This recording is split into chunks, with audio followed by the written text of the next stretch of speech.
Começou a gravar? Yeah. Então, vamos dar continuidade, né? À leitura do livro, capítulo 4, A Necessidade de Ser Necessária. Ela é uma mulher de bom coração, apaixonada por um homem que se diverte. Ela o ama apesar de seus hábitos perniciosos, que não entende. Good-haired woman. Eu não sei como ela faz tudo isso. Ficaria louca se tivesse que lutar contra o que ela luta. Sabe, nunca ouvi ela reclamar, porque ela suporta pacientemente a situação. Afinal, o que ela vê nele? Poderia conseguir algo bem melhor. As pessoas tendem a dizer esse tipo de coisa sobre uma mulher que ama demais, ao observarem o que seria um esforço nobre de melhorar uma situação frustrante. Mas normalmente encontram-se em suas experiências de infância indícios que explicam o mistério da sua ligação fracassada. A maioria de nós cresce desempenhando os papéis que adotamos em nossa família de origem. Para muitas mulheres que amam demais, aqueles papéis frequentemente significavam que negavam suas próprias necessidades enquanto tentavam satisfazer as de outros membros da família. Talvez fomos forçadas pelas circunstâncias a crescer rápido demais, assumindo prematuramente responsabilidades de adultos, porque nossa mãe ou nosso pai estava doente física ou psicologicamente e não podia desempenhar as funções paternas apropriadas. Ou talvez um de nossos pais ficou ausente devido à morte ou divórcio, e tentamos preencher essa ausência ajudando a cuidar de nossos irmãos e de outro pai. Talvez nos tornamos a dona de casa enquanto nossa própria mãe trabalhava para sustentar a família. Ou ainda podemos ter vivido com ambos os pais, mas porque um deles estava zangado ou frustrado ou infeliz e o outro não respondia em apoio, vimos-nos no papel de confidente, tendo de ouvir detalhes do relacionamento escabroso demais para suportarmos emocionalmente. Ouvimos porque tínhamos medo das consequências para o pai sofredor se não ouvíssemos, e medo de perder o amor se fracassássemos em desempenhar o papel que nos fora atribuído. Dessa forma, não nos protegemos, e nossos pais também não, porque eles precisavam nos ver como sendo mais fortes que eles, apesar de sermos imaturos demais para a responsabilidade. No final, nós é que os protegemos. E quando isso aconteceu, aprendemos bem cedo, mas muito bem, como cuidar de qualquer pessoa, menos de nós mesmos. Nossas necessidades de amor, atenção, cuidado e segurança permaneceram insatisfeitas, enquanto fingíamos ser mais poderosos e menos medrosos, mais crescidas e menos carentes do que realmente nos sentíamos. E ao aprendermos a negar nosso próprio desejo de ser cuidadas, crescemos procurando mais oportunidades de fazer o que sabíamos tão bem, preocuparmos-nos com os desejos e exigências de outras pessoas ao invés de reconhecermos nossos próprios medos, nossa dor e nossas necessidades insatisfeitas. Fingimos por tanto tempo sermos crescidos, pedindo tão pouco e fazendo tanto que agora parece tarde demais para ser a nossa vez. Então, ajudamos e esperamos que o nosso medo se vá e que nossa recompensa seja o amor. A história de Melaine é um caso desse tipo, um exemplo de como crescer rápido demais com muitas responsabilidades, neste caso, preenchendo a ausência de um pai, pode criar uma compulsão a cuidados. No dia em que nos conhecemos, logo após uma palestra que eu dera a um grupo de alunos de enfermagem, não pude deixar de notar seu rosto cheio de contrastes, o nariz pequeno e empinado, todo salpicado de sardas, as bochechas com covinhas profundas e pele leitosa, davam a ela um ar atrativamente travesso. Aquelas características vivas pareciam fora do lugar no mesmo semblante que apresentava círculos tão escuros debaixo dos olhos claros acinzentados. Debaixo de uma boina de ondas escuras avermelhadas, ela parecia um duende pálido e cansado. Ela esperara num canto enquanto eu falava demoradamente com cada um dos 6 alunos de enfermagem que se juntaram atrás de mim quando terminei a palestra. Como acontecia frequentemente, toda vez que falava sobre o assunto, Doença familiar do alcoolismo, vários alunos que queriam discutir problemas muito pessoais para o período normal do papo, do tipo pergunta-resposta que se seguia à minha apresentação. Quando o último de seus colegas se foi, Melaine pediu-me licença para uma parada momentânea e então apresentou-se, tomando minha mão cordialmente e de maneira firme para a pessoa miúda e delicada que era. Ela esperara tanto e tão pacientemente para falar comigo que, apesar da autoconfiança aparente, percebi a intensidade com que minha palestra matutina tocara seus sentimentos. Para dar a ela a oportunidade de falar bastante, convidei-a para caminhar comigo pelo campus da universidade. Enquanto eu juntava meus pertences e deixava a sala de palestrantes, ela falou sociavelmente, mas quando fomos para fora, na tarde cinzenta de novembro, ela ficou reflexiva e quieta. Andamos por um caminho deserto e o único som era o estalido de pólvora das folhas secas de plátano frágeis debaixo dos nossos pés.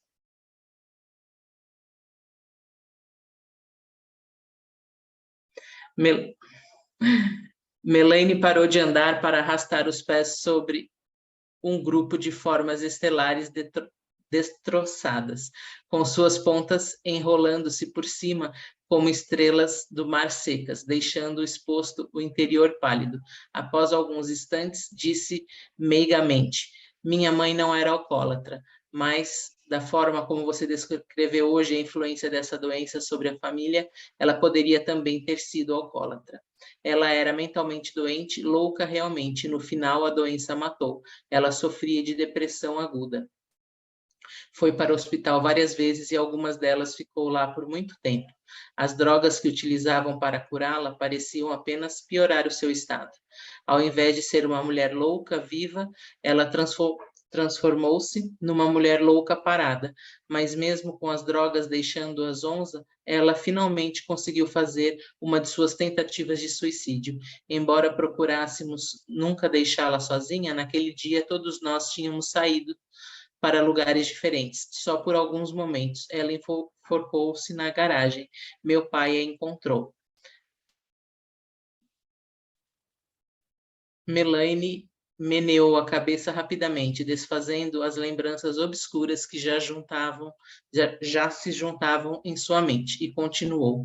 Eu ouvi dizer que poderia me identificar com o que seria dito essa manhã, mas você disse em sua palestra que filhos de alcoólatras ou crianças provindas de outros lares desajustados como os nossos escolhiam com muita frequência parceiros alcoólatras ou viciados em outras drogas. E isso não é verdade quanto a Sean. Graças a Deus, ele não liga para a bebida ou entorpecentes, mas temos outros problemas. Ela desviou o olhar, erguendo o queixo. Normalmente consigo lidar com qualquer coisa, mas isso está começando a acabar comigo. Estou ficando sem mantimento, sem dinheiro, sem tempo, apenas isso. Falou dessa forma como se fizesse graça, para se reagir divertidamente e não se levar a sério. Eu tive que estimulá-la a dar mais detalhes, e ela respondeu de forma prosaica. Sam foi embora novamente. Temos 3 crianças. Suzy, de 6 anos, Jimmy, de 4 e Peter, de 2 anos e meio. Trabalho meio expediente como sacristã. Estou tentando tirar diploma da escola de enfermagem e tento manter tudo calmo em casa. Sam normalmente toma conta das crianças quando não está na escola de belas artes ou quando não vai embora. Ela continuou contando sem nenhum traço de amargura. Nós nos casamos há 7 anos. Acabara de sair do colégio e estava com 17 anos. Sam tinha 24. Fazia alguns bicos como ator e frequentava a escola em meio período. Ele dividia um apartamento com 3 amigos. Eu costumava ir para lá aos domingos e preparar para eles grandes banquetes. Era uma namorada de domingo à noite. Às sextas e sábados ele trabalhava numa peça ou ficava com outra pessoa. De qualquer forma, todos me amavam naquele apartamento. Os pratos que eu preparava eram as melhores coisas que aconteciam a eles na semana. Eles costumavam atormentar Sam, dizendo que ele tinha que se casar comigo e deixar-me cuidar dele. Acho que ele gostou da ideia, porque foi o que ele fez. Pediu-me em casamento e eu disse sim, obviamente. Eu estava emocionada. Ele era tão bonito. Veja, Ela abriu a bolsa e tirou uma carteirinha plastificada de fotografias. A primeira era de Sam, olhos escuros, as formas do rosto bem delineados e o queixo com uma covinha profunda, combinando com o rosto meditivamente bonito. Era a versão do tamanho de uma carteira do que parecia uma fotografia tirada para a pasta de um ator ou modelo fotográfico. Perguntei se era o caso e Melanie confirmou, dando o nome de um fotógrafo muito conhecido que fizera o trabalho. Eu observei. Ele parece o próprio Ratcliffe, personagem do livro Morro dos Ventos Uivantes, e ela fez um sinal afirmativo com a cabeça orgulhosa. Olhamos juntas as outras fotos, que mostravam 3 crianças em vários estágios de desenvolvimento, engatinhando, dando os primeiros passos, apagando velhinhas de aniversário. Esperando ver uma foto de Sam menos posada, comentei que ele não estava em nenhuma das fotos com as crianças. Não, ele sempre tira as fotos. Ele tem um bom conhecimento de fotografia, como também de representação e arte em geral. Ele trabalha em algum desses campos agora? Perguntei a Melanie. Bem, não. Sua mãe lhe mandou dinheiro e assim ele foi para Nova York de novo para ver que oportunidades pode ter por lá. Dada sua lealdade a Sam, esperava que Melanie se mostrasse esperançosa por causa daquela corrida a Nova York. Uma vez que isso não acontecia, insisti nos momentos e ouvi os primeiros sinais de queixa. O problema não é o nosso casamento, é a mãe dele. Ela continua mandando dinheiro para ele. Todas as vezes que ele está perto de ajeitar-se conosco ou fixar-se no emprego, para variar, ela manda um cheque e ele se vai. Ela não consegue dizer não a ele. Se ao menos parasse de lhe mandar dinheiro, ficaríamos bem. O que acontecerá se ela nunca parar? As lágrimas apareceram no rosto de Melanie. Então, Sam terá que se modificar. Farei com que ele veja como está nos machucando. Ele terá que recusar o dinheiro quando ela lhe oferecer. Isso não parece provável, pelo que você me diz. Sua voz se ergueu e ficou mais determinada. Ela não vai destruir tudo, ele mudará. Melanie tocou com uma folha especialmente grande e chutou-a em sua frente, despedaçando-a. Esperei por alguns momentos e então perguntei: há algo mais? Ainda chutando as folhas, Melanie respondeu: ele tem ido a Nova York muitas vezes e há uma pessoa que ele vê quando está lá. Outra mulher? Perguntei, e Melanie desviou o olhar conforme fez um gesto afirmativo com a cabeça. Há quanto tempo ele está envolvido? Ah, na verdade, há anos. Começou com a minha primeira gravidez. Eu quase não o culpei. Eu estava tão doente e acabada e ele estava tão longe. Surpreendentemente, Melanie assumiu a culpa pela infidelidade de Sam, como também o peso de sustentar a ele e as crianças, enquanto ele se metia com carreiras variadas. Perguntei se alguma vez já pensara em divórcio. De fato, nós realmente nos separamos certa vez. É bobagem falar assim, pois estamos separados o tempo todo, saindo como ele sai. Mas certa vez disse que queria separação, mas para dar-lhe uma lição, e desta forma ficamos afastados por quase 6 meses. Ele ainda me telefonava e eu mandava dinheiro quando ele precisava, enquanto esperava por uma oportunidade, até que a chance se perdia. Mas, na maioria das vezes, éramos cada um por si. Eu até conheci dois outros homens. Melanie surpreendia-se que outros homens estivessem interessados nela. Disse intrigada. Os 2 eram bons com as crianças e ambos queriam ajudar-me com os problemas de casa, consertando o que precisava de reparo e até me comprando coisinhas de que eu precisava. Foi muito bom ser tratada daquela forma. Mas, da minha parte, nunca houve algum sentimento mais profundo. Jamais conseguiria sentir algo como a atração que ainda sentia por Sam. Assim, acabei voltando para ele. Sorriu maliciosamente e tive que explicar a ele por que as coisas de casa estavam em tão perfeito estado. Estávamos na metade do caminho e eu queria saber mais a respeito da infância de Melanie, para entender as experiências que a prepararam para a opressão de sua situação atual. Quando você pensa em si mesmo, quando criança, o que você vê? Perguntei. Seu olhar divagou por um certo tempo, depois ela começou a contar. Ah, é engraçado. Vejo-me com meu avental em cima de um banquinho na frente do fogão, mexendo um caldeirão. Eu era a filha do meio, entre 5, e tinha 14 anos quando minha mãe morreu, mas comecei a cozinhar e a limpar muito antes disso, porque ela andava muito doente. Após algum tempo, ela nunca mais saiu do quarto do fundo. Meus 2 irmãos mais velhos arrumaram um emprego após saírem da escola para nos ajudar, e eu me transformei em mãe de todos. Minhas 2 irmãs eram 3 e 5 anos mais novas do que eu. Assim, era meu dever fazer quase tudo em casa, mas conseguíamos nos arranjar. Papai trabalhava e fazia as compras. Eu cozinhava e limpava. Fazíamos tudo o que podíamos. O dinheiro era sempre escasso, mas conseguíamos fazer com que desse. Papai trabalhava intensamente, com frequência em 2 empregos. Dessa forma, ficava fora de casa a maior parte do tempo. Acho que ficava fora em parte porque precisava e em parte para evitar a minha mãe. Todos nós evitávamos mamãe tanto quanto possível. Ela era uma pessoa muito difícil. Meu pai casou-se novamente quando eu estava no colegial. Imediatamente as coisas tornaram-se mais difíceis, pois sua nova esposa também trabalhava e tinha uma filha da mesma idade da minha irmã mais jovem, que na época tinha 12 anos. Tudo se combinava. Dinheiro não era mais o grande problema. Papai estava muito feliz e realmente, pela primeira vez, tínhamos o suficiente para as necessidades básicas. O que você sentiu com a morte da sua mãe? A pessoa que morreu já não era mais a minha mãe há anos. Era outra pessoa, alguém que dormia ou gritava e criava problemas. Eu me lembro dela quando ainda era minha mãe, mas vagamente. Tenho que retornar bastante no tempo para me lembrar de uma pessoa que era meiga e doce e que costumava cantar enquanto trabalhava ou brincava conosco.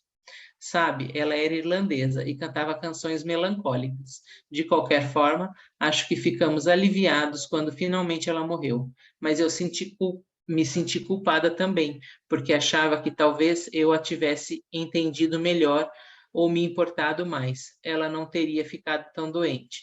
Procure evitar de pensar nisso.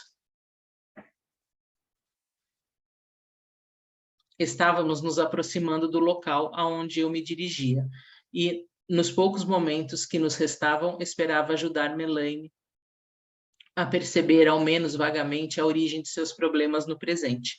Você percebe alguma semelhança entre a sua vida quando criança e agora? Perguntei. Ela deu uma risada um pouco forçada.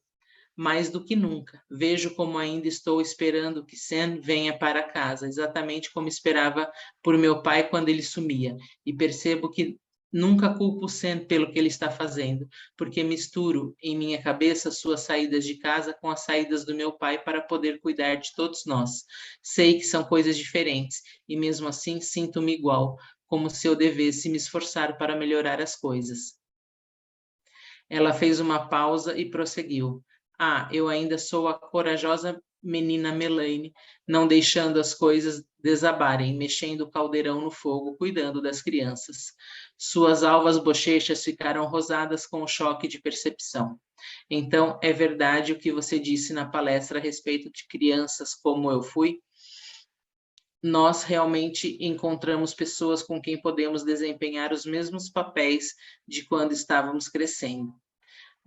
Ao nos despedirmos, Melaine abraçou-me com força e disse: Obrigada por me ouvir. Acho que eu só precisava falar um pouco sobre o assunto e eu agora entendo melhor, mas não estou preparada para abandonar tudo, não ainda. Seu espírito estava, obviamente, mais iluminado, como ela mesmo disse, o queixo para cima novamente. Além disso, Sam precisa apenas crescer e ele tem que crescer, você não acha? Sem esperar por uma resposta, virou-se e a passos longos atravessou o caminho de folhas caídas. O interior de Melaine, na verdade, aprofundara-se, mas muitas outras semelhanças entre a sua infância e a sua vida atual permaneceram fora do seu conhecimento. Porque uma jovem mulher brilhante, atraente, cheia de energia e capaz como Melaine necessitava de um relacionamento tão cheio de dor e opressão como o que mantinha com Sam? Porque para ela e para outras mulheres que cresceram em lares profundamente infelizes, em que a carga emocional era pesada demais e as responsabilidades grandes demais, o que parece bom e o que parece ruim confundiram-se e emaranharam-se e finalmente tornaram-se uma só coisa? Pelo exemplo, na casa de Melaine, a atenção dos pais era desprezível e, devido à desorientação geral dos membros da família, na medida em que eles tentavam se adaptar-se à personalidade desintegradora da mãe. Os esforços heróicos de Melaine para lidar com os serviços de casa eram recompensados com a coisa mais próxima de amor que ela experimentaria, a grata dependência do seu pai com relação a ela. Os sentimentos de medo e de ser sobrecarregada, que seriam naturais numa criança em tais circunstâncias, eram obscurecidos pelo senso de competência, que cresceu fora das necessidades de ajuda de seu pai e da inadequação da sua mãe. Carga violenta para uma criança ser tratada com mais rigor que um dos pais e ser indispensável ao outro. Esse papel na infância formou sua identidade como sendo a salvadora, que podia sair da dificuldade e do caos, resgatando as pessoas a seu redor através da sua coragem, da sua força e da sua predisposição invencível. Esse complexo de salvadora parece mais saudável do que é. Enquanto ter força numa crise é louvável, Melaine, como outras mulheres de passados semelhantes, precisava de crise para sobreviver, sem tumulto, tensão ou numa situação desesperadora para controlar os sentimentos enterrados de infância, de ser oprimida emocionalmente, viriam à tona e tornar-se-iam ameaçadores demais. Quando criança, Melaine foi ajudante de seu pai, assim como mãe para os outros filhos. Mas ela era também uma criança que precisava dos pais. E uma vez que sua mãe estava psicologicamente perturbada e seu pai inacessível demais, suas próprias necessidades não foram satisfeitas. Os outros filhos tinham Melaine para incomodá-los, preocupar-se com eles, cuidar deles. Melaine não tinha ninguém, não estava apenas sem uma mãe, tinha também que aprender a pensar e agir como adulta. Não havia lugar e nem tempo para expressar seu próprio pânico, e logo ela começou a encarar como sendo normal a falta de oportunidade para se deixar levar por emoções. Imaginava que, fingindo ser uma pessoa crescida, conseguiria esquecer que era uma criança amedrontada. Em pouco tempo, Melaine não apenas sobrevivia no caos, mas, na verdade, exigia de si mesma essa sobrevivência. O peso que ela carregava ajudava a evitar a própria dor e pânico. Ele a afundava e aliviava ao mesmo tempo. Passo a palavra.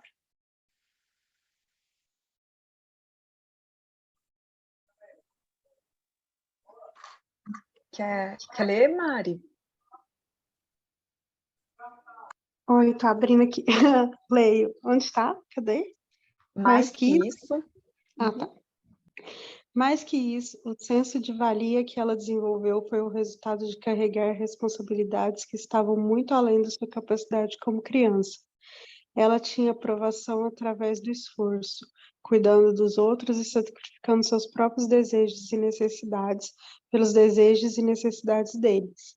Assim, o martírio também tornou-se parte de sua personalidade e combinou com um complexo de salvadora, transformando-a numa espécie de imã para alguém que atraísse problema.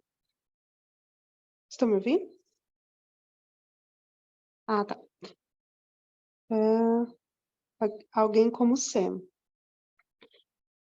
É útil que recapitulemos alguns aspectos importantes do desenvolvimento da criança para que entendamos melhor as forças que atuam na vida de Melaine.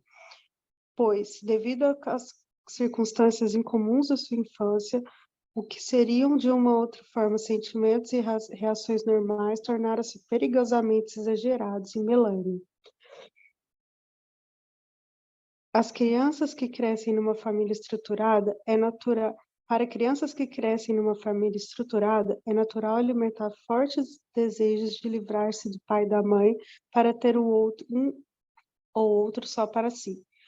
Os garotinhos desejam ardentemente que o papai desapareça para poderem ter todo o amor e atenção da mamãe. E as garotinhas sonham em substituir sua mãe como esposa do papai. Muitos pais já receberam propostas de seus filhos do sexo oposto que expressam-se de um desejo. Um garoto de 4 anos diz à mamãe: "Quando eu crescer, vou casar com você, mamãe." Ou uma garota de 3 anos diz ao pai: "Papai, vamos ter a nossa própria casa juntos, sem a mamãe." Esses desejos muito normais, refletem alguns sentimentos mais fortes que uma criança pequena experimenta. Ainda assim, se algo realmente acontece ao rival invejado, resultando no dano ou ausência daquele membro da família, o efeito na criança é devastador.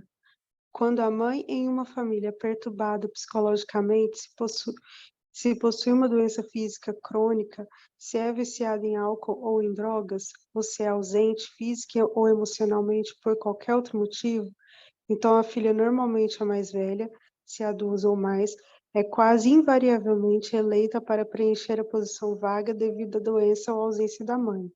A história de Melanie explica os efeitos de tal promoção sobre uma garotinha. Devido à presença da doença mental debilitante da sua mãe, Melanie tornou-se herdeira da posição de dirigente feminina da casa. Durante os anos em que sua própria identidade estava se formando, ela foi, em muitos aspectos, mais companheira de seu pai que filha dele. Quando discutiam e resolviam os problemas da casa, agiam como se fossem casados. De certa forma, Melanie teve o pai só para si, porque o relacionamento que tinha era profundamente diferente do que seus irmãos tinham. Ela era quase que rival dele. Ela também foi, por muitos anos, muito mais forte e mais estável que sua mãe doente. Isso significa que os desejos normais de infância de Melanie de ter o pai só para si foram realizados, mas às custas da saúde da sua mãe e, finalmente, a vida da sua mãe. O que acontece quando concretizamos os primeiros desejos de infância de ver-se livre do genitor do mesmo sexo e obter para si o genitor do sexo oposto? Há 3 consequências que são extremamente poderosas, determinantes da personalidade e que operam inconscientemente. A primeira é culpa. Melanie sentiu-se culpada quando recordou do suicídio da sua mãe e do seu fracasso em evitá-lo, o tipo de culpa que qualquer membro da família sente naturalmente diante de tal tragédia. Em Melanie, essa culpa consciente era exacerbada por seu senso superdesenvolvido de responsabilidade pelo bem-estar de todos os membros da família. Mas a adição dessa carga pesada de culpa consciente, ela carregava o fardo ainda maior. A realização de seus desejos de infância de ter o pai só para si produziu em Melanie a culpa inconsciente, além da culpa consciente que sentia por não ter evitado que a mãe doente psicologicamente cometesse suicídio. Isso, por sua vez, gerou uma queda por compensação, uma necessidade de sofrer e suportar a opressão como castigo. Essa necessidade, combinada com a familiaridade de Melanie com o papel de mártir, criou algo perto do masoquismo. Havia conforto, se não prazer real, em seu relacionamento com Sam, que toda a dor e solidão inerentes à responsabilidade opressiva. A segunda consequência são os sentimentos inconscientes de desconforto com as implicações sexuais de ter para si o pai desejado. Normalmente, a presença da mãe, ou nesses dias de frequentes divórcios, de uma outra companheira ou parceira sexual para o pai, como uma madrasta ou namorada, traz segurança tanto para o pai quanto para a filha. A filha está livre de desenvolver a sensação de si mesma, de ser atraente e amada aos olhos do pai, enquanto está protegida da manifestação pública dos impulsos inevitavelmente gerados entre eles, através da força do laço dele com uma mulher adulta apropriada. Um relacionamento incestuoso não se desenvolveu entre Melanie e seu pai, mas, dadas as circunstâncias, certamente poderia desenvolver-se. A dinâmica atualmente naquela família era frequentemente presente quando o relacionamento incestuoso se desenvolve entre os pais e filhos. Quando a mãe, por qualquer motivo, abdica do seu papel apropriado como parceira de seu marido e mãe de seus filhos, faz com que uma filha tome seu lugar, está forçando sua filha não apenas a assumir responsabilidades, mas também a correr o risco de tornar-se objetos das investidas sexuais dos pais. Enquanto isso faz parecer que toda a responsabilidade é da mãe, na verdade, é sempre total responsabilidade do pai se o incesto ocorre. Isso porque, como adulto, é obrigação dele proteger sua filha, ao invés de usá-la como satisfação sexual. Além do mais, mesmo que o pai nunca se aproxime da filha sexualmente, a falta de um laço matrimonial forte entre os pais e a suposição da filha de seu papel de mãe da família ajuda a aumentar sentimentos de atração sexual entre o pai e a filha. Devido ao relacionamento íntimo, a filha fica inconfortavelmente ciente de que o interesse especial de seu pai por ela tem, até certo ponto, implicações sexuais.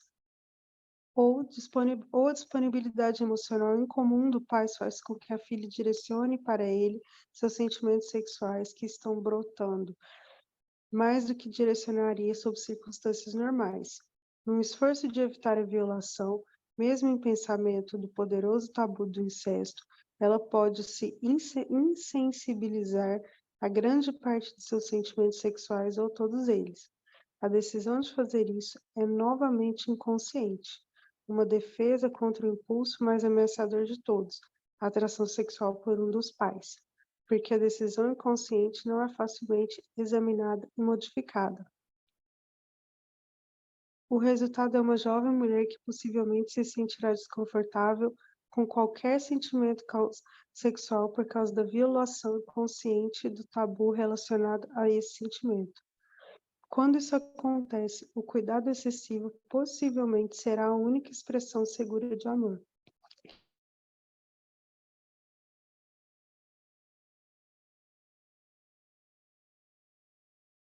Sentindo-se responsável por ele. Essa forma torna há muito tempo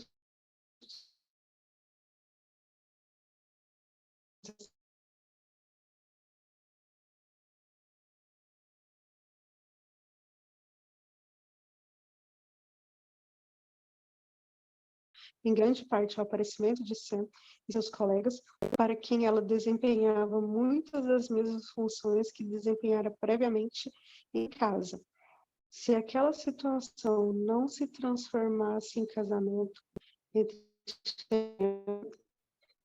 Sam e ela, Melanie provavelmente enfrentaria uma profunda crise de identidade. Com isso, Pri, será que ela caiu?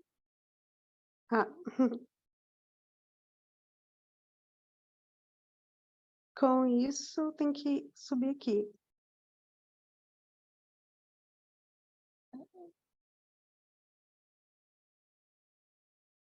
Quer dizer, como isso ocorreu, ela ficou imediatamente grávida, recriando assim sua função de babá, enquanto Sean cooperava começando como fez seu pai, a ficar ausente a maior parte do tempo. Ela mandou dinheiro para ele, mesmo que quando estavam separados, competindo com a mãe de Sean para ser a mulher que melhor cuidava dele. Era uma competição em que ela já ganhara da sua própria mãe, no relacionamento com seu pai. Durante a separação de Sean, quando apareciam homens em sua vida que não exigiam seus cuidados maternos e que de fato tentavam reverter os papéis oferecendo a ela uma ajuda que precisava, ela não conseguia relacionar-se emocionalmente com eles, somente sentia-se confortável na posição de zelosa. A dinâmica sexual do relacionamento de Melanie com Sean nunca proporcionaram um laço tão forte entre eles quanto a necessidade dele de seus cuidados. De fato, a infidelidade de Sean simplesmente ofereceu a Melanie uma outra reflexão de suas experiências de infância. Por causa da doença mental avançada, a mãe de Melanie tornou-se outra mulher, cada vez mais vaga e raramente visível no quarto do fundo da casa, removida emocional e fisicamente da vida e dos pensamentos de Melanie. Essa conseguia relacionar-se com sua mãe, mantendo distância e não pensando nela. Mais tarde, quando Sean tinha um outro interesse amoroso, aquela mulher também era vaga e estava longe.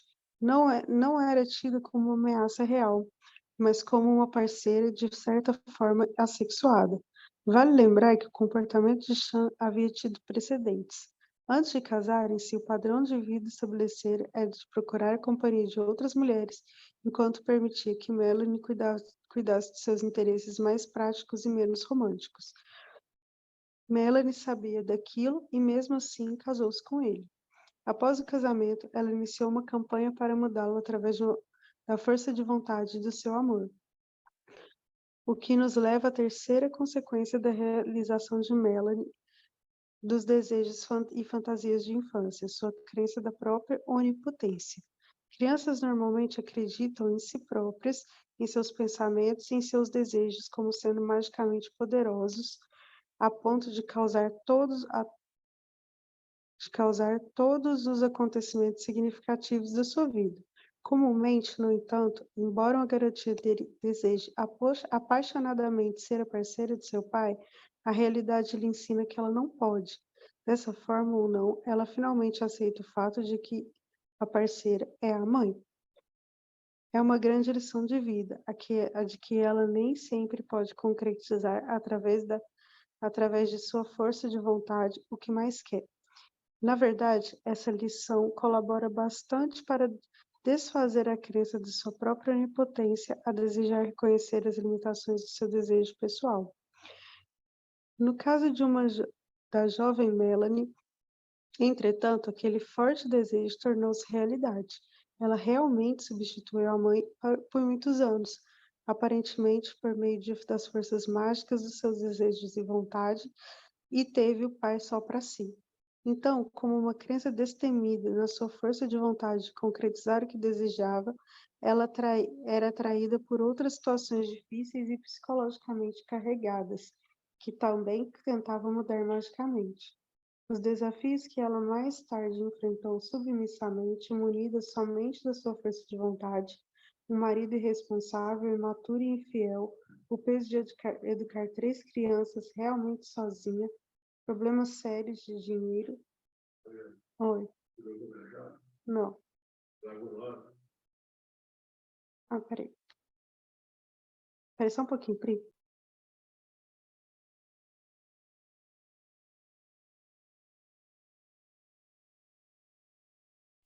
Vou pegar daqui. E um programa... Ah, tá. Eu ia pegar, beleza. Então, cadê? E um programa acadêmico exigente, conjugado com o emprego de período integral, são testemunhas disso. Sean proporcionou a Melanie uma completa derrota no que diz respeito a seus esforços de mudar uma pessoa através da mera vontade, e satisfez as outras necessidades criadas por sua função pseudo-adulta quando criança, dando a ela a ampla oportunidade de sofrer e suportar e de evitar a sexualidade enquanto exercia sua preferência por cuidados. Devia estar claro, a essa altura, que Melanie não era de forma alguma uma vítima desafortunada de um casamento infeliz. Muito pelo contrário, ela e Sean satisfizeram todos os desejos psicológicos mais profundos um do outro. Era um ajustamento perfeito. O fato de os oportunos presentes financeiros da mãe dele bloquearem convenientemente qualquer tendência de seu crescimento e maturidade era certamente um problema para o casal, mas não um problema como Melanie preferiu enxergar. O que estava realmente errado era o fato de ali estarem 2 pessoas cujos insalubres padrões de vida e atitudes em relação ao mundo, embora diferentes, se entrosavam tão bem, na verdade que possibilitavam um ao outro permanecer na insalubridade. Imagine os dois, Sean e Melanie, como dançarinos no mundo em que todos são dançarinos e crescem aprendendo sua rotina individual. Devido a acontecimentos e personalidades específicos, e mais que tudo, Ao aprender as danças que foram executadas por eles durante a infância, Sean e Melanie desenvolveram separadamente um único repertório de passos, movimentos e gestos psicológicos. Então, certo dia, encontraram-se e descobriram que suas danças parecidas, quando executadas juntas, sincronizavam-se magicamente, numa dupla extraordinária, num pas de deux perfeito de ação e reação. Cada movimento realizado por um era correspondido pelo outro, resultando numa coreografia que permitia que suas danças unidas fluírem ininterruptamente num pêndulo. Todas as vezes em que abandonava uma responsabilidade, ela a tomava imediatamente para si. Quando ela assumiu toda a carga familiar de educar a família, ele caiu fora, dando a ela bastante espaço para desempenhar sua tarefa com zelo. Enquanto procurava na pista uma outra companhia feminina, ela suspirava aliviada e dançava mais rápido para distrair-se. Enquanto ele dançava para fora da pista, ela realizava um perfeito passo de espera, em pêndulo. Para Melanie, a dança podia ser excitante algumas vezes e, com mais frequência, uma dança solitária, ocasionalmente embaraçosa e exaustiva. Mas a única coisa que queria era parar com a dança que conhecia tão bem. A última coisa que queria era parar com a dança que conhecia tão bem. Os passos, o movimento, tudo parecia tão certo que deu à dança o nome de amor. Acabou. Uau, hein? Que força dessa leitura. Uau. Uau mesmo.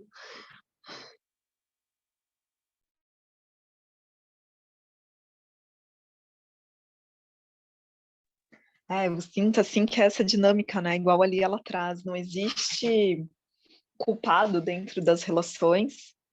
A gente inconscientemente, né? Mesmo inconsciente, a gente busca aquele parceiro ideal, né? Seja aí profissionalmente, amorosamente, todas as relações.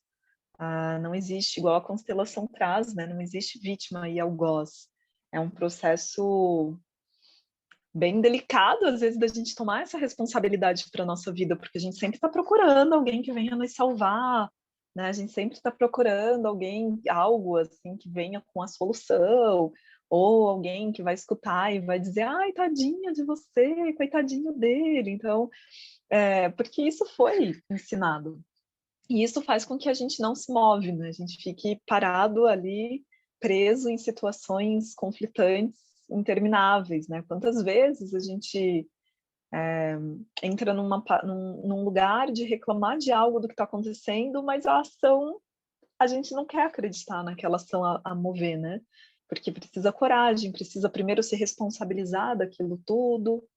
Então é bem, bem interessante, assim, como que é isso, né? E eu vejo, assim, que tem muita ressonância também com o meu campo. Eu fui pequenininha, vivendo, pensando que eu era essa que tinha que salvar. Eu sempre fui muito escuta, assim, de muitas pessoas, né? No ônibus eu sentava pequenininha, já vinha alguém contar a sua vida, né?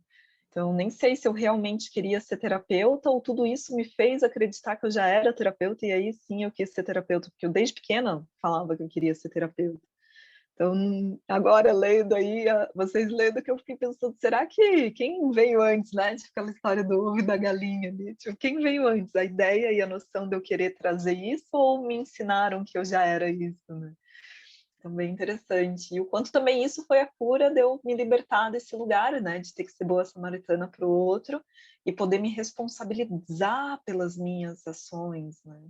Porque toda boa samaritana, ela busca também ser vista como boazinha demais, né? Não admite ali um lugar de alguém não concordar contigo, né? Como se, nossa, quando alguém não concordava, não que não concordava comigo, mas assim, quando era algo eu levava muito pro pessoal, né? Mas a pessoa às vezes nem percebia, mas por dentro era aquele martírio, por quê? Porque tinha insegurança da minha própria pessoa, né? Essa insegurança de quem eu sou e tudo. E o quanto isso foi curando quando de repente eu parei de querer ser a boa samaritana, de querer salvar o outro, né? e buscar ali, né? E o quanto a gente quer salvar questões que já estão fracassadas, né? Esse relacionamento com essa pessoa ali, né? Nesse exemplo do livro, já deu, né? Tem que mudar muito para assim, para ficar de uma forma saudável. Até para as crianças já não é, né? Não falo ali como essas crianças estão, mas não é saudável, né? Ter essa ausência do pai dessa forma e tudo. Então, é isso, né? Tem que ter coragem aí para poder admitir e poder mudar o jogo, né? Fazer essa virada de vida. Então, achei bem precioso. E dá para a gente ir pegando vários recortes, né? E olhando questões assim ligadas com padrões na nossa vida e compreendendo. Bem interessante.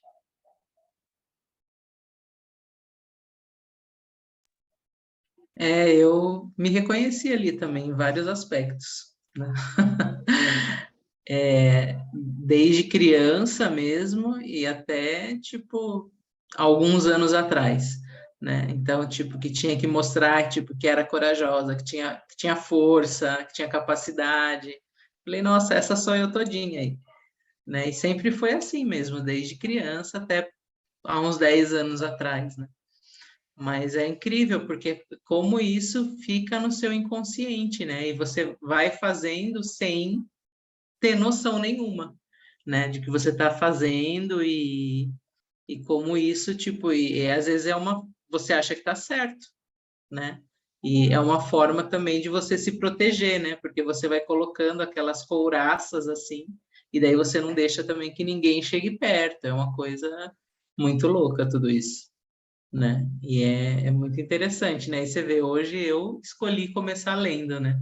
E daí, na verdade, eu li justamente a parte que teve bastante similaridade na minha infância, né? Então é bem interessante, porque eu tive a questão do pai ausente e tal, então casou muito bem, assim, foi muito sincrônico.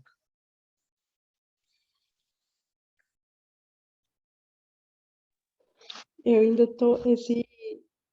Esse capítulo, ele chamou muita atenção, mas assim, entra muitas coisas, e ao mesmo tempo tem tudo a ver, outra hora eu acho que não tem nada a ver, eu ainda estou na dúvida. Eu reconheci em algumas partes, em outras não, mas a que eu mais reconheci é naquela parte que ela fala ali da sexualidade, que eu percebo que eu e minha mãe tem muita rivalidade, assim, ela fala que eu sou a preferida, que eu sou filhinha do papai, que não sei o quê, e e, e eu percebo que eu tenho muita, eu protejo muito para não ser vista pelas outras pessoas primeiro pelo lado da sexualidade, né? Eu gosto mais de ser percebida pela minha mente, pela inteligência, do que pelo corpo, pela aparência e tal. E aí, na hora que estava lendo, eu pensei, será que teve isso? Será que foi uma forma de proteger, para não causar, de eu me proteger, assim, para não chamar a atenção do meu pai de outra forma, sabe? Assim, eu fiquei pensando nisso.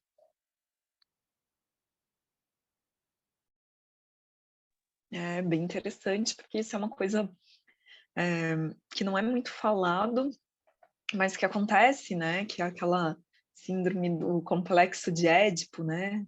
De Édipo lá, então traz esse lugar, né? De a criança criar fantasias, mas numa inocência, não num olhar sexual. Mas aí os adultos, com todo esse lugar, né, de tabu, de malícia, acaba introduzindo isso para a criança de uma forma que ela se assusta por pensar naquilo. E aí vai gerando esse lugar de bloqueio, né? Opa, bloqueio, porque aí é tipo uma culpa, aí, pera, o meu corpo sentiu, exemplo, prazer ao abraçar né, o pai ou a mãe, aí de repente né, a sociedade traz esses tabus, esse lugar dessa sexualidade reprimida, de uma forma que a gente pensa, não, estava com desejo, né, do pai e da mãe, gera complexos incríveis e gigantes, só que isso está tudo muito no inconsciente, porque a gente não ousa nem falar para a gente mesmo, né, sobre isso.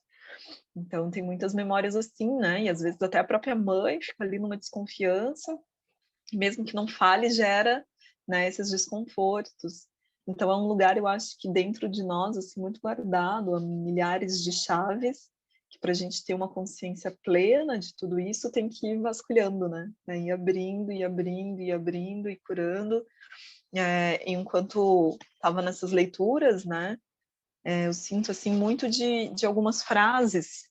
Nossa, minha gata, olha lá, gente. Eu sinto, assim, muito em algumas frases sistêmicas, de tipo, né, pai, você, tipo, enquanto a mãe, assim, deixa eu só tirar outra. Enquanto a mãe, fazer um movimento, né, tipo, quando, ali no início do livro falava sobre, tipo, ai, que os pais ficavam comentando um sobre o outro, né, então é um exercício que eu pelo menos faço muito. Esse assunto é de vocês, né, uma intimidade de vocês, eu sou a filha, não tenho que saber nada disso, né, e às vezes, sei lá, eles estão num movimento sensível e estão falando de não receber aquilo, né, tipo, deixa falar, mas de uma forma assim, pera, isso não é meu, é intimidade, e aí quando parar aquele, né, às vezes estão chorando, alguma coisa querendo desabafar com alguém, aí dizer, né, tipo, isso é assunto entre vocês, eu sou a filha, não tenho que saber da intimidade, isso para quem tem os pais, né, vivos e passa por essa situação, isso é muito bom, né? E mesmo que não tenha mais, se sentiu que escutou muito, deixar isso claro em movimentos sistêmicos, né? No pensamento, colocar a mãe, o pai, né? E na criança e colocar isso, né? Igual ali, né? A Mari que escuta muito disso, essa é a preferida e não sei o quê.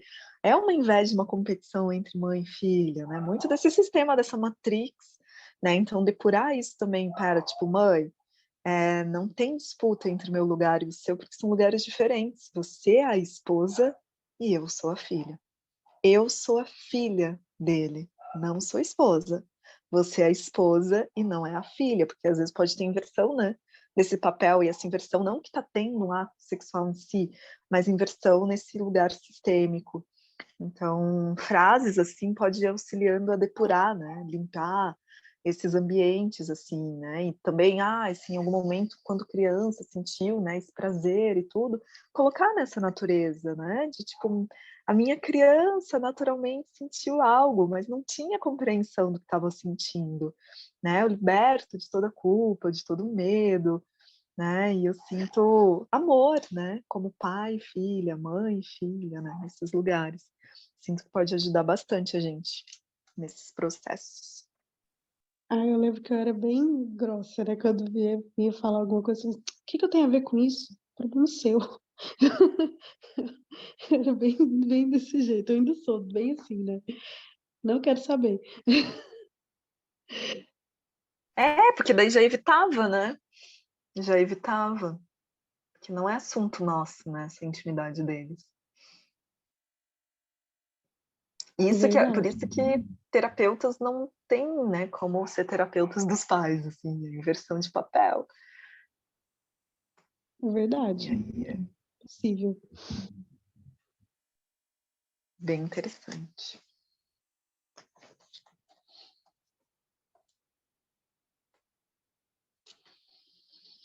Algo mais? Saímos dessa leitura sem a necessidade de ser necessária? Eu acho que é uma... É engraçado, né, Pri? Até comentei com você hoje, né? Do movimento que aconteceu comigo no final de semana, com a minha mãe. E eu acho que veio, na verdade, essa leitura só veio confirmar isso, né, para mim, né? Que, tipo, ela tá lá com os problemas de saúde e tal, e ela às vezes fica, né, cai nesse papel de vitimização e tudo. E aí eu falei para ela, né, nesse final de semana, que eu falei, olha, eu não vou assumir esse papel que é seu, né? eu sou só sua filha, né? Eu não sou sua mãe.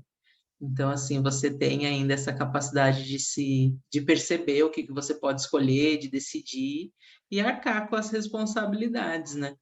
Então, eu achei que foi muito sincrônico, assim, né? Que veio isso também, né? Já, já, já estava no meu campo ali desde sábado. Então, foi incrível, essa percepção, né? De, assim, o quanto, na verdade, a gente assume esse papel sem perceber, né? Seja, tipo, com os nossos filhos ou, né, os nossos pais, companheiros, sei lá, né? Mas ficou bem claro para mim ontem, assim, e foi bem interessante, né? Porque daí eu falei isso com ela, ela falou, tá certo, vai, segue o seu caminho, né? Você não precisa fazer o que você está fazendo, né? Você está fazendo porque você quer. Então é realmente incrível, assim, que as respostas vêm, né, quando você tá pronto para perceber, para receber também. Liberações, né? Libera tudo. E às vezes a gente tem que ir reafirmando, né? Eu vejo hoje em dia, assim, ó, eu morei um tempo com a minha avó e depois não, né, saí, assim, ela ficou como num lugar, tipo, no início tudo bem, né, entendeu? E depois eu fui sentindo, assim, com o tempo, num lugar de, pera, eu fiquei magoada porque você não tá aqui cuidando de mim, né? Mas ela não quer fazer nenhuma outra mudança, ir para um outro lugar mais próximo de filho, né? Fazer algumas coisas, ela quer ficar lá, mas quer que alguém vá e que não seja um profissional, que seja, né? Ali alguém que abdique da sua vida por ela. E o quanto, em alguns momentos, sem eu perceber, eu entro num lugar de culpa, sabe? Tipo, meu, nossa, será que eu tô sendo muito má de fazer isso com a minha avó, como se eu estivesse fazendo algo terrível? Mas ela tá bem, ela tá viva, mas tem, né, um lado ali querendo, né, entrar nesse lugar e invertendo o papel. Então, de vez em quando, hoje mesmo, assim, me bateu um amor tão grande, né, eu vindo aqui para essa leitura, olha que curioso, né? Eu vindo para a leitura, dirigindo, assim, na estrada, e, e aí veio aquele sentimento, assim, de um amor tão grande por ela, eu falei, nossa, é isso, né? O meu amor por ela é esse amor, eu fiz a minha escolha de estar seguindo o meu caminho, que é o certo, não posso voltar para trás, né? Porque não que, que eu não posso auxiliar a minha avó, mas nesse caso seria abdicar da minha própria vida para ficar ao lado, né? De onde eu escolho viver, de onde eu escolho fazer parcerias, movimentos e tudo. Então, ainda mesmo à distância eu coloco, sabe, ela no meu padrão mental, olho para ela e digo, né, o quanto que eu a amo, porém eu não posso ser responsável pelas escolhas dela. Né, que ela teve uma vida para, né, tem essa vida para ser vivida, e ela foi fazendo escolhas de ficar mais solitária, né, de não ter algumas pessoas por escolha dela mesma. Então, e por escolha dela mesma, ela tá onde ela tá e tudo, então eu não sou responsável. Então é uma coisa assim, é isso, eu não tenho mais necessidade de ser necessária, agora vai ser o próximo mantra, né? Então, assim, eu não sou responsável pela ação do outro, eu não sou responsável pela escolha do outro. Eu acho que vem muito disso, de, né, não ter que ser necessária. Então, uau, assim, como é bom, né? E talvez seja libertador você chegar num lugar e ninguém pedir nada e você se sentir bem com isso. Para quem, né, tem que ser necessária, isso parece uma tormenta. E hoje eu estou entrando nesse lugar disso, assim, de que, nossa, que legal, claro, né? São trocas que acontecem. A gente, né, enquanto sociedade, vai estar fazendo essa troca, mas não de uma forma desequilibrada. Então, eu sinto esse lugar, assim. Maravilhosa.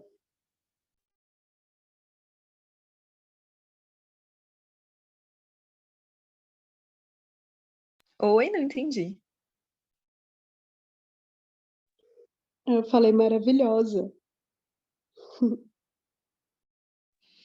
É isso, gente. Então, sinto da gente, né, encerrar com essa reflexão aí que cada uma trouxe, com essa reflexão dessa leitura e com o mantra. Aí até a nossa próxima leitura do próximo capítulo 5, né? Não preciso ter a necessidade de ser necessário.